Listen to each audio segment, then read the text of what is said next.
তাহলে বিশ্বনবী সাল্লাল্লাহু আলাইহি সাল্লাম তিনি যে শান্তিপূর্ণ সহাবস্থানে বিশ্বাসী ছিলেন, শুধু তাই নয়, মক্কার পার্ট গেল, পিস এগ্রিমেন্ট করলেন, শান্তি চুক্তি। বিষ্ণু ইসলাম মদিনায় যে কি করলেন? মদিনায় যে বিষ্ণু ইসলাম মদিনা চার্টার করলেন, মদিনা সনদ, সাহিফাতুল মদিনা, এটার বলে মদিনা চার্টার।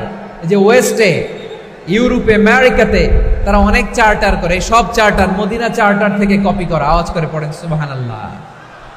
বিষ্ণু ইসলাম মদিনায় গেলেন, মদিনাতে মুসলিম, মুশরিক, ইহুদি, এই তিন ধর্মের লোক মিলে সব স্টেক হোল্ডার যারা আছে সবাইকে নিয়ে বিষ্ণু ইসলাম মদিনা চার্টার করলেন, মদিনা সনদ। পড়েন সুবহানাল্লাহ। শুধু তাই নয়, মক্কাতে বিশ্বনবী পিস এগ্রিমেন্ট করলেন, শান্তি চুক্তি মুশরিকদের সাথে। মদিনাতে যে বিশ্বনবী মদিনা চার্টার করলেন, মদিনা সনদ করলেন ইহুদিদের সাথে।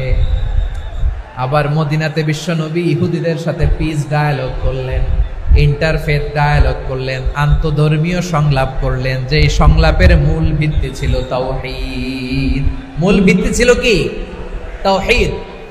বিশ্বনবী ইহুদিদেরকে ডাকলেন, আহ্বান করলেন, قل يا أهل الكتاب تعالوا إلى كلمة سواء بيننا وبينكم ألا نعبد إلا الله ولا نشرك به شيئا ولا يتخذ بعضنا بعضا أربابا من دون الله فإن تولوا فقولوا اشهدوا بأننا مسلمون। সুবহানাল্লাহ পড়েন।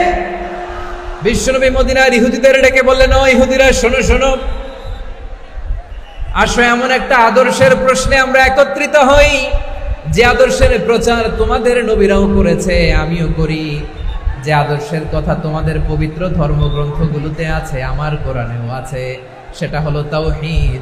আমরা এক আল্লাহ ছাড়া কারো ইবাদত করব না, আল্লাহর সাথে কাউরে শরীক করব না, আল্লাহ ছাড়া কাউরে রব মানব না। পড়েন সুবহানাল্লাহ। তাহলে আমার প্রিয় লালমনিরহাটের ভাইরা, মদিনাতে যে তিনি মদিনা চার্টার করলেন, মদিনা সনদ, পিস ডায়ালগ করলেন, শান্তির সংলাপ, ইন্টারফেথ ডায়ালগ করলেন, আন্তধর্মীয় সংলাপ, যার ভিত্তি ছিল তাওহীদ। সুবহানাল্লাহ পড়েন।